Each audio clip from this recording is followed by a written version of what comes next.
Hello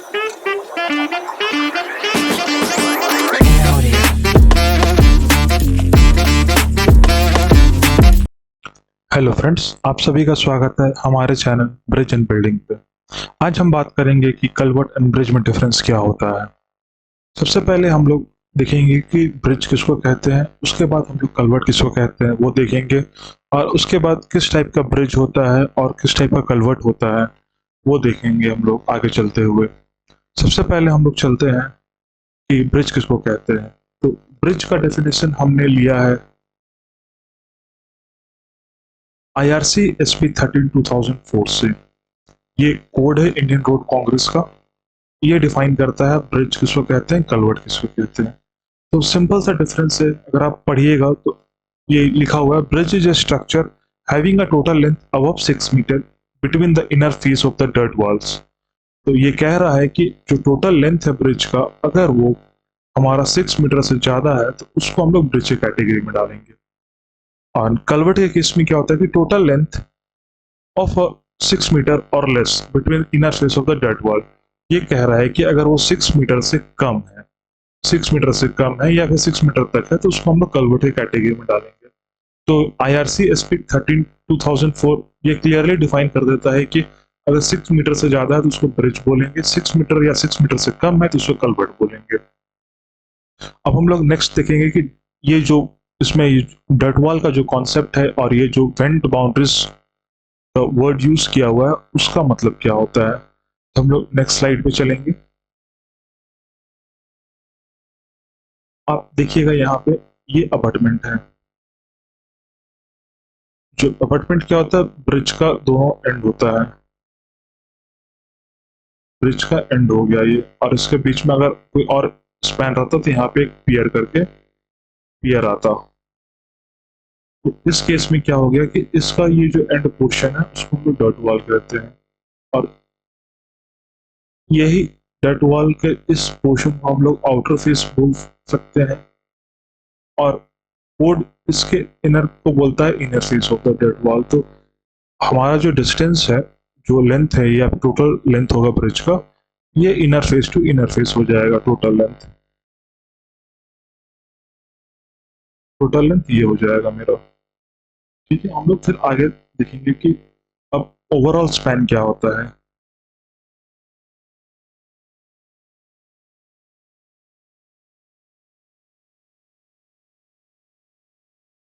इसमें हम लोग दो स्पैन के बारे में बात करेंगे। ओवरऑल स्पैन जो inner face of blood wall से मेजर करते हैं, इनर टू इनर फेस वाला, ये हो गया इसका ओवरऑल स्पैन। और एक स्पैन और होता है जिसको हम लोग बोलते हैं इफेक्टिव स्पैन। इफेक्टिव स्पैन हम लोग मेजर करते हैं centre line of the bearing से। ये हो गया हमारा इफेक्टिव स्पैन। इग्नोर कर दीजिएगा मेरा ड्राइंग्स को। ये हो गया हमारा effective span. Centre to centre line of the bearing, centre to centre line of the bearing. तो अगर ओवरऑल स्पैन हमारा 6 मीटर से ज्यादा है तो उसको ब्रिज के कैटेगरी में डाला गया है, और सेम ओवरऑल स्पैन अगर 6 या 6 मीटर से कम है उसको हम लोग कलवर्ट बोलते हैं। अब हम लोग नेक्स्ट स्लाइड पे चलेंगे।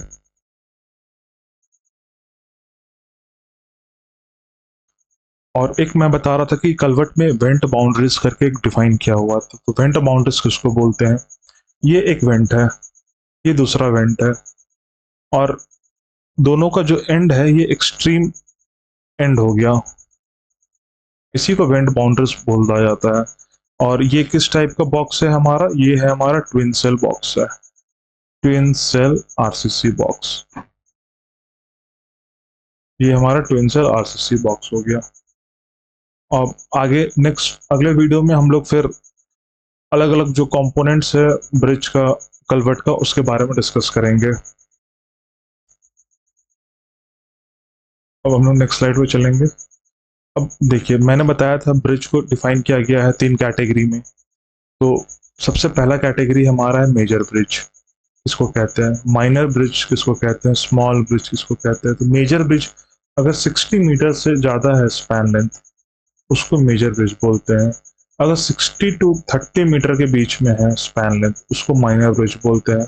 और स्मॉल ब्रिज हो गया 30 या 30 मीटर से कम, उसको हम लोग स्मॉल ब्रिज बोलेंगे। तो ये तीन है, major bridge, minor bridge, small bridge. ये सब डिफाइन करता है IRC SP 13/2004, ये कोड। इस कोड का मैं PDF अपने डिस्क्रिप्शन बॉक्स में डाल दूंगा, आप लोग देख सकते हैं, या फिर आप इजीली इसको गूगल करके आप इसको गूगल कीजिएगा तो ये आपको कोड आराम से फ्री एक्सेस है, वहां पे आपको मिल जाएगा। फिर हम लोग नेक्स्ट स्लाइड पे चलते हैं, टाइप्स ऑफ कलवर्ट पे। सबसे पहला आता है RCC ह्यूम पाइप कलवर्ट, उसके बाद RCC स्लैब ऑन मैसनरी, फिर स्टोन स्लैब, RCC बॉक्सल स्ट्रक्चर या फिर RCC मैसनरी आर्चेस। एक एक करके हम लोग जानेंगे। ये RCC ह्यूम पाइप होता है। ये ऐसा करके आप एक RCC का ह्यूम पाइप देखे होंगे जो बोलता भी है 600 mm डाया का है या 1200 mm डाया का है। ज़्यादातर कलवर्ट में ये यूज़ किया जाता है। उसके बाद फिर ये RCC बॉक्सेल यूज़ किया जाता है। ये आपको स्क्वायर बॉक्स टाइप का ऐसे करके दिखेगा, एक दिखेगा या फिर एक दो करके तीन, दो दिख सकता है, तीन दिख सकता है, अच्छे करके। RCC स्लैब और स्टोन मैसनरी स्लैब में नॉर्मल आपका ये अबटमेंट ऐसे बना हुआ रहेगा दोनों साइड से, और इसके ऊपर एक स्लैब रहेगा। अगर RCC ढाला हुआ है तो RCC हो जाएगा, या फिर स्टोन रखा हुआ है तो स्टोन स्लैब हो जाएगा। और एक आता है आर्चेस करके। ये आर्चेस भी ये ब्रिक का बनाया जाता है या फिर स्टोन का भी आर्चेस बनाया जाता है। ये ऐसे करके आपको आर्चेस दिखेगा। जनरली आप इसको जो पुराने टाइम पे जो ब्रिजेस होंगे वहां पे आपको ये आर्च शेप का देखने को मिल सकता है। फिर हम नेक्स्ट स्लाइड में चलेंगे। कुछ एग्जांपल्स है कलवर्ट के जो मैंने फोटो लगाया है यहाँ पे, आप देख सकते हैं। यहाँ पे ये एग्जांपल है, ये RCC ह्यूम पाइप का ये बॉक्स टाइप कलवर्ट। उसमें भी ये क्या है, ये है प्रीकास्ट बॉक्स है। ये जो फोटो है ये है प्रीकास्ट बॉक्स, प्रीकास्ट बॉक्स का। तो आप लोग कमेंट करके बताइएगा प्रीकास्ट बॉक्स क्या होता है। यहाँ पे हम लोग का ये वीडियो खत्म होता है। अगर आपको ये वीडियो पसंद आया होगा तो कृपया करके इसे लाइक, शेयर एंड सब्सक्राइब जरूर करें। Thank you friends.